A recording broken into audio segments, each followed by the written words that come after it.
Okay, we're now obviously going to look at the driver's cab on the Tiger 1. The first thing that's very noticeable, certainly for me when you get in there, is the fact that the hatch is offset, which is quite unusual. And also, it actually looks quite comfy. Directly in front is also a steering wheel, again quite unusual for any tank designed to have a steering wheel there. And what Ian's going to do now is quickly take us around and point out some of the major controls that you find in the driver's cab. Basic controls in the driver's compartment are, as you can see, we've got a steering wheel. That's hydraulic, power assisted steering. And also a secondary form of steering is, like the old traditional way, is the tiller sticks located by my right knee and my left knee. Driving the Tiger, it's quite hard to actually see out within the vision slot up here. You cannot see any of the track guards or the front of the tank, so I'm solely relying on people guiding me. But once we're in the arena, if we have a display, it's not too bad, but in close quarters it can be a bit tricky, so that's why we always have people on the ground so I can visually see and in radio contact. You've got to keep one eye what's going on within the vision block outside, and the other eye you've got to keep an eye on the temperature, oil pressure and the revs. Most important thing is the oil pressure. We've got an oil pressure gauge in here. As soon as the tank starts, it should be more or less off the scale, so we've got a good pressure. Another important factor is coolant.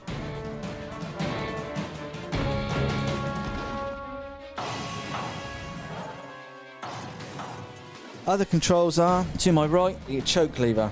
Majority of the time we do give it a bit of choke, and also when you go to start the tank, I'll show you later on, in the fighter compartment there is a primer unit for fuel. And also in the driver's mode you've got the pedals down here, very close together, almost like a Formula 1 sort of car. It's so tight.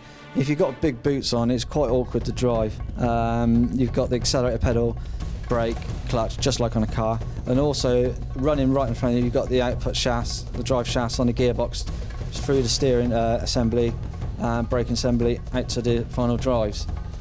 On my left, we've got the handbrake. I'll just pull on. So you've got the main handbrake, so that's there. Also on the Tiger, when selecting gear, what we have is a transfer lever which is situated here by my right knee, which indicates neutral, reverse or forward. Also above that is an engagement knob. You depress the knob in on the transfer box and then you can engage forward or reverse. Also here is the gear ratios. On a Tiger you can pull away from 1 to 4, anything in between those gear ratios, but depending on the terrain. Normally, but the Tiger has 8 forward gears and 4 reverse. Also in the driver's compartment, as opposed to the other side where the machine gunner sits and the radio operator, you have these filler necks. These are for the final drives that I was showing you from the outside during the first parade. This is where you fill them up through these. They're just vented, they've got a little bit like a vent tube on the top, but that's where they're filled up from. So, they obviously thought of everything, to do that, make it so much easier to work on this tank.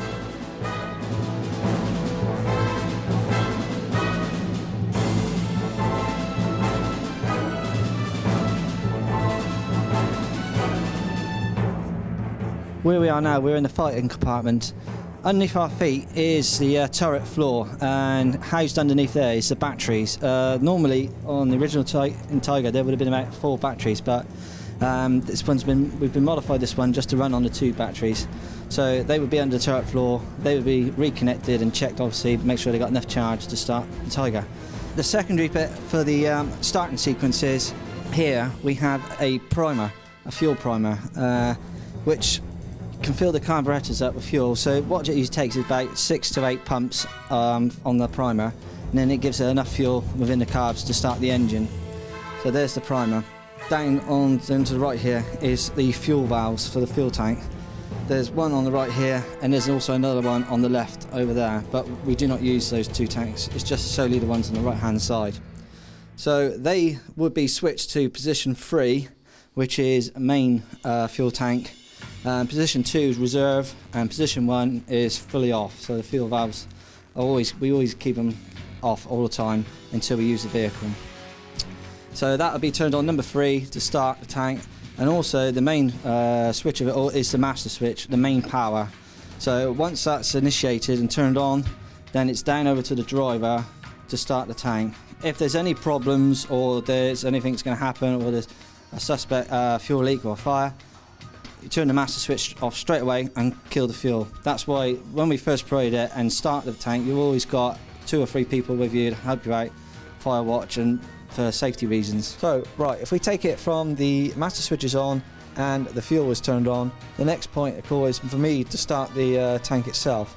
So the first thing I'll do, obviously, to check, make sure the steering is centralised, and I depress the clutch with my foot, making sure the tank does not move at all. Handbrake is applied as well.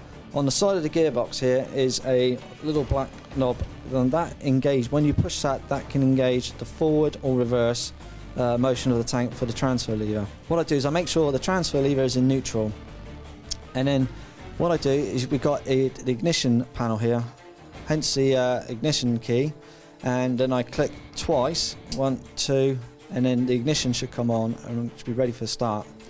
Also, there is a choke lever down to my right hand side. I would give the tank a little bit of choke.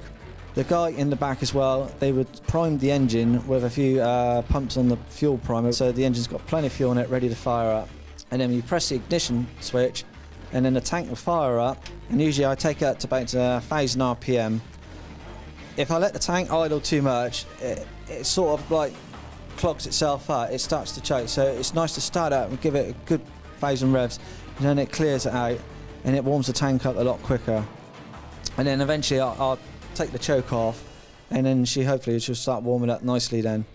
Just to get all the oils up to temperature, because it's important on the gearbox, on the transmission side, that the oils are up to temperature.